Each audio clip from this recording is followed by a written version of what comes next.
रूस और यूक्रेन के बीच अगले 72 घंटे के अंदर बेहद विनाशक जंग नए सिरे से शुरू हो सकती है। रूसी राष्ट्रपति पुतिन ने मॉस्को में विक्ट्री डे परेड के दौरान दो टूक कहा कि अब यूक्रेन को नेटो नहीं बचा पाएगा। खबर है कि इस वक्त रूसी सेना ने यूक्रेन के पोक्रोव्स्क में 1 लाख से ज्यादा सैनिकों को युद्ध में झोंक दिया है ताकि पूरे डॉनबास पर कब्जा करना आसान हो जाए। Встречи слева! Накра!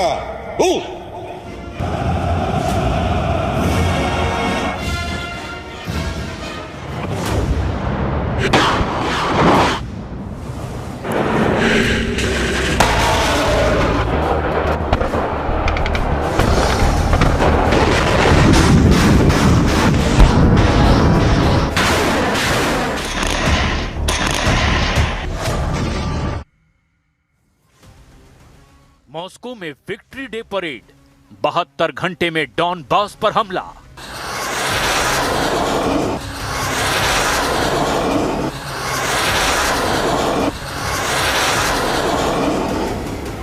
दुनिया को भले ही लगे कि रूस और यूक्रेन के बीच 9 मई से 11 मई 2026 तक 3 दिन का सीज फायर है, लेकिन खुफिया रिपोर्ट्स का दावा है कि सीज फायर के इन 3 दिनों में रूस बहुत बड़े हमले की तैयारी कर रहा है।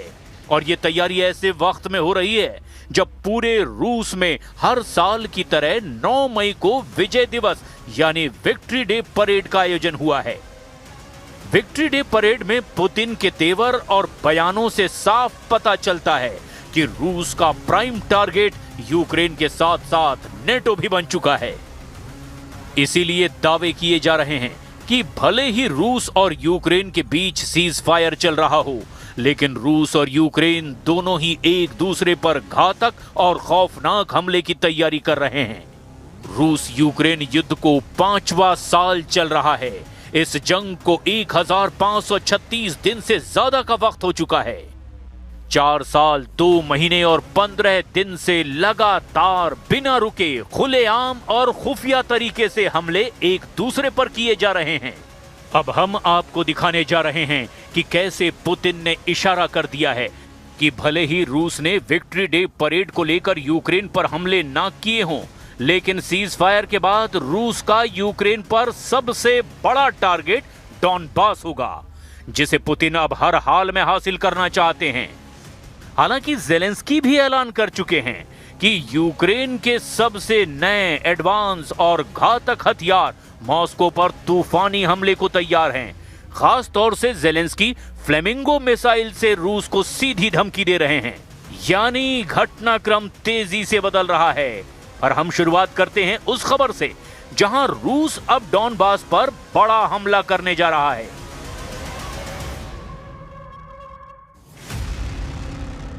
विक्ट्री डे परेड में पुतिन का ऐलान, 72 घंटे में डॉनबास पर हमला।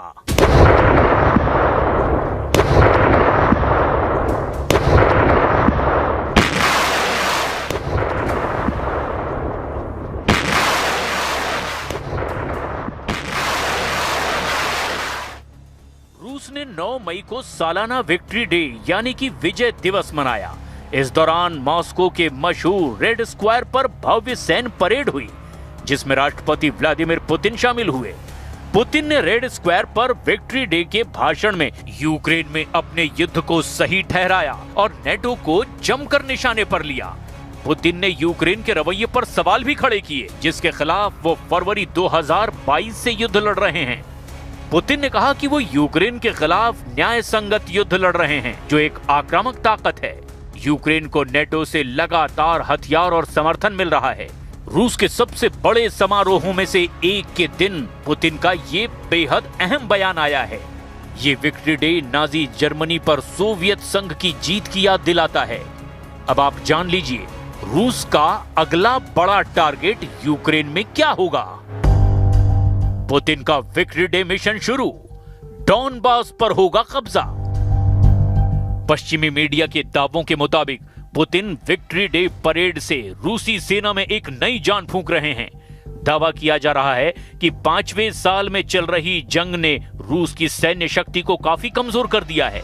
दावा तो यहां तक किया जा रहा है कि पिछले कई महीनों में रूस की बढ़त की रफ्तार को धीमी करने के बाद अप्रैल में यूक्रेन ने स्थिति को अपने पक्ष में कर लिया होगा और युद्ध क्षेत्र की परिस्थितियों के विश्लेषण के मुताबिक उसने खोई हुई भूमि से ज्यादा भूमि फिर एक बार अपने कब्जे में ले ली। वॉशिंगटन स्थित think tank institute for the study of war ने कहा कि उसने ऐसे सबूत देखे जिनसे पता चलता है कि रूसी सेना को उस महीने के दौरान कुल 116 वर्ग किलोमीटर यानी 45 वर्ग मील का नुकसान हुआ है। ऐसे में सवाल खड़ा होता है, क्या इसी वजह से अब रूस ने यूक्रेन के पूरे डॉनबास पर कब्जा करने का प्लान फाइनल कर दिया है, जिसका नतीजा हमें अगले 72 घंटों के बाद दिखने लगेगा। Великий подвиг поколения победителей вдохновляет воинов, выполняющих сегодня задачи специальной военной операции. Они противостоят агрессивной силе, которая вооружается и поддерживается всем блоком НАТО. Ми будемо діяти абсолютно дзеркально. Сьогодні вони почали добу з обстрілів на фронті. Була штурмова активність, застосовуються дрони. Вчора вони завдавали ще більше повітряних ударів. Були наші. इस वक्त रूस का प्राइम टारगेट यूक्रेन का डॉनबास क्षेत्र बना हुआ है, जिसमें 2 इलाके आते हैं, डोनेस्क और लुहांस्क। इस पूरे इलाके पर पुतिन हर हाल में जीत का परचम फहराना चाहते हैं। पहला टारगेट डोनेस्क और लुहांस्क पर कब्जा। रूस को डोनेस्क क्षेत्र के बाकी हिस्सों पर कब्जा करना है। सीज फायर से पहले ही क्रेमलिन ने 2 टूक कह दिया था कि वो यूक्रेन से पूरे डोनेस्क ओब्लास्ट को खाली करने की मांग कर रहा है। सीज फायर खत्म होते ही रूस स्लोवियांस्क और दूसरे फ्रंटलाइन कस्बों पर भी अपनी बढ़त बनाने की कोशिश करेगा। दूसरा टारगेट कीव और निर्णय लेने वाले केंद्र पर हमले। रूसी रक्षा मंत्रालय और विदेश मंत्रालय ने चेतावनी दी है कि यदि विक्ट्री डे समारोह के दौरान या फिर सीज फायर के दौरान किसी भी तरह का हमला हुआ तो रूस कीव शहर और वहां के निर्णय लेने वाले केंद्रों पर बड़े पैमाने पर मिसाइल हमले करेगा। तीसरा टारगेट ऊर्जा और सैन्य बुनियादी ढांचा। सीज फायर से ठीक पहले यूक्रेन के द्वारा रूस के तेल रिफाइनरियों जैसे यारोस्लाव और रक्षा स्थलों पर ड्रोन हमलों के जवाब में रूस यूक्रेन के ऊर्जा ग्रिड और लॉजिस्टिक्स नेटवर्क को निशाना बना सकता है। इसमें पश्चिमी हथियारों की आपूर्ति रोकने के लिए रेलवे और पुल भी शामिल हो सकते हैं। चौथा टारगेट दक्षिण और उत्तर ज़ापोरिज़िया और खेरसॉन। रूस इन क्षेत्रों में फ्रंट लाइन को फ्रीज करने की कोशिश कर रहा है, लेकिन सीज फायर के बाद वो अपनी पकड़ मजबूत करने के लिए नए हमले कर सकता है। पांचवा टारगेट सुमे और खार्किव। हालांकि कुछ रिपोर्टों में इन क्षेत्रों से पीछे हटने की संभावना जताई गई है, लेकिन दबाव बनाए रखने के लिए यहां भी गोलाबारी जारी रह सकती है। Дорогие граждане России, дорогие ветераны, поздравляю вас с Днем Победы, с нашим священным, светлым и самым главным праздником. Мы отмечаем его с чувствами гордости и любви к своей стране. पोक्रोवस्क बना यूक्रेन का काल, यूक्रेनी कमांडर का कबूलनामा। पूरी दुनिया जानती है इस वक्त रूस पूर्वी और उत्तर पूर्वी यूक्रेन पर पूरी तरह से कब्जा करने के लिए लाखों सैनिकों को जंग में उतार चुका है। खुद ज़ेलेंस्की ने दावा किया कि पूर्वी यूक्रेन के पोक्रोवस्क में यूक्रेनी सेना बेहद कठिन हालात में है। डोनेट्स्क ओब्लास्ट में स्थिति इस वक्त बहुत भयानक है।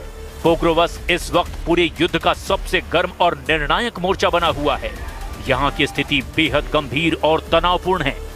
रूस का सबसे बड़ा सैन्य जमावड़ा। यूक्रेनी कमांडर इन चीफ अलेक्जेंडर सिरस्की के मुताबिक रूस ने पोक्रोवस्क सेक्टर में लगभग 1,06,000 सैनिकों को तैनात किया है।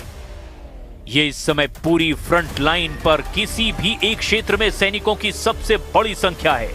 रूस का लक्ष्य पोक्रोवस्क को जीतकर डोनेस्क क्षेत्र में रसद मार्ग को पूरी तरह काटना है। भीषण जमीनी लड़ाई। सीज फायर के औपचारिक दावों के बीच भी पोक्रोवस्क मोर्चे पर हमले जारी हैं। दावा तो यहां तक किया जा रहा है